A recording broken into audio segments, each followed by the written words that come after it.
Hello दोस्तों, उम्मीद है आप फिटफाट होंगे और अपने जीवन को बेहतर बनाने के लिए प्रयत्न कर रहे होंगे। स्वामी विवेकानंद, जो कुछ कहा जाए वही छोटा पड़ जाता है इनके सामने।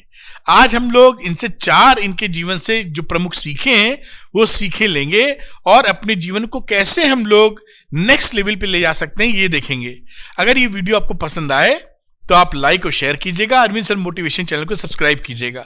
चलिए बात को देखते हैं। स्वामी विवेकानंद से जीवन के लिए चार सीखें।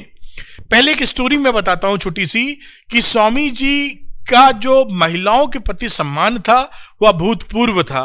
एक बार एक महिला उनके पास आई, उन्होंने कहा कि स्वामी जी मैं आपसे विवाह करना चाहती हूं, आपसे शादी करना चाहती हूं।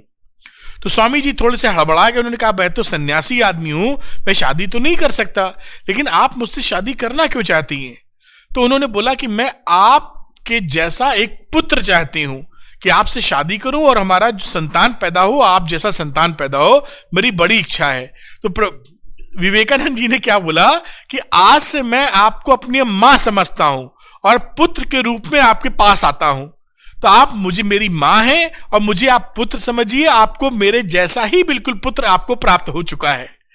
इतना सुनते ही जो महिला थी वो एकदम शर्म से पानी पानी हो गई और चरणों में बैठ गई अपने स्वामी विवेकानंद जी के।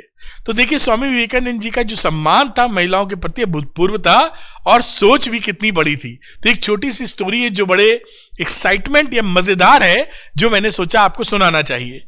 स्वामी विवेकानंद जी का जो जन्म रहा वो 1863 में रहा, कोलकाता में।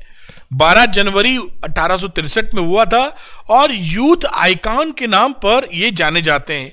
इन्होंने बहुत लोगों को, पूरे जो लोग हैं उनको, मतलब जो यंग लोग भी हैं उनको बहुत इंस्पायर किया, क्योंकि इनकी बातों में ना वो एक तो बलशाली बातें थी, पढ़ी लिखी बातें थी, कि अंधभक्ति नहीं थी। इन्होंने बहुत चैलेंजेस, ऐसी बातें की जो उसमें रेडिकल थी और दिमाग से अपने जीवन को बेहतर करने की तरफ ले जाती थी। कुछ सीखें। पहली, उन्होंने कहा कि अपने जीवन को बेहतर करना है तो एकाग्रता या कंसंट्रेशन को अपने जीवन में लेना पड़ेगा। कभी किसी को पढ़ाया जा रहा है या कोई छात्र पढ़ रहा है, दोनों ही वक्त एकाग्रता की जरूरत पड़ती, कंसंट्रेशन की। अगर कंसंट्रेशन ठीक नहीं है तो जीवन में ज्यादा कुछ अचीव नहीं किया जा सकता। नंबर 2 सीख, बहुत इंपॉर्टेंट है कंसंट्रेशन इन लाइफ। निर्भय बनो, बी फियरलेस। अगर किसी भी चीज से आपको डर लगता है तो उस चीज को, उस मैदान को छोड़ के भागने से डर नहीं निकलेगा। पलटो और उसका सामना करो। आप उसका सामना करेंगे और देखेंगे कि आप अपने भय पर जीत अर्जित कर चुके हैं। किसी भी चीज से भागकर आप उससे जीत अर्जित नहीं कर सकते। और डर अगर अंदर है तो डर से सामना कीजिए और उस पर जीत अर्जित कीजिए। तो बी फियरलेस, नंबर 2 इनका जो सबसे बड़ा सीख मिलती है। नंबर 3, संदेह और जिज्ञासा। इन्होंने कहा डाउट और क्यूरियोसिटी आदमी के दिमाग में होना ही चाहिए। डाउट हमारा जो है क्वेश्चंस को जन्म देता है, संदेह, और जिज्ञासा हमारे आंसर्स को खोज के लाती है।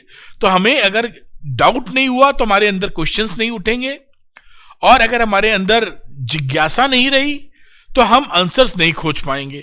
इसलिए दोनों का रहना बहुत जरूरी है, और क्वेश्चंस भी अपने आप से करें, आंसर भी ढूंढने की चेष्टा करते रहें। चौथा, रुको मत, चलते रहो। बस बढ़ते चलो और तब तक मत रुको जब तक लक्ष्य की प्राप्ति ना हो। ध्यान रखिए, बहुत ऑब्स्टेकल्स आते हैं, बड़ी प्रॉब्लम्स आती हैं लाइफ में, लेकिन रुकना नहीं है आपको। कभी तेज रफ्तार, कभी स्लो रफ्तार हो सकती है, कभी बहुत स्लो रफ्तार भी हो सकती है, लेकिन ठान लीजिए कि जब तक लक्ष्य की प्राप्ति ना हो, जो सपने आपने देखे हैं वो सपने जब तक पूरे ना हो तब तक रुकना बिल्कुल नहीं है। आप चलते चलिए, आपको जरूर आपके सपने पूरे होंगे, मंजिल आपके हाथ लगेगी। तो ये 4 सीखें थी स्वामी जी की, जो मैंने कहा आपके सामने लाऊं, और हमें सुन के समझ के मोटिवेशन मिलता है, अच्छा करने का जज्बा होता है। वीडियो पसंद आया हो तो लाइक और शेयर कीजिएगा। अरविंद सर मोटिवेशन चैनल को सब्सक्राइब कीजिएगा। Thank you very much, wish you all the best.